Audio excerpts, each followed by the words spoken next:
Hello, my name is Trinity Rosado. And I'm Elise Starr, and today we're going to be discussing absolute value.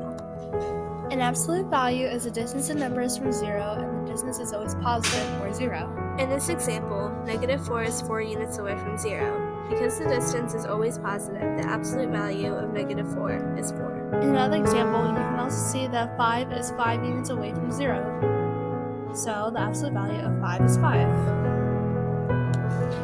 Thinking about how many units 17 is from 0 on a number line, we can determine that it's 17 units away. Therefore, the absolute value of -17 is 17.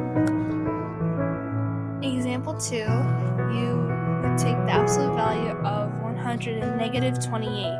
The absolute value of -28 is 28. Therefore, you add the two values together to get a total of 128.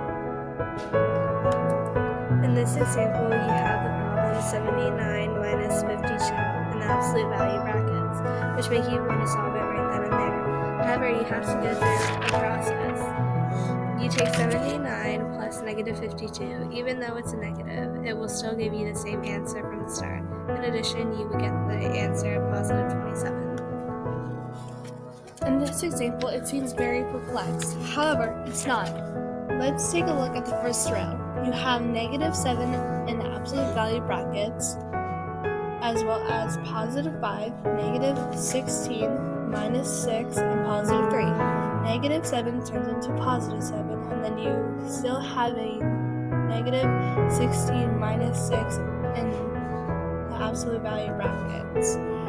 You return that -16 -6 into -22. Next, you would have to take that -22 into a +22. In the third row, you have your equation 7 times 5 plus 22 times 3. You would take 7 times 5, which equals 35, plus 22 times 3, which equals 66. Therefore, your final answer is 101. To conclude, absolute value is the distance a number is from 0, and it must be done in the order of operations.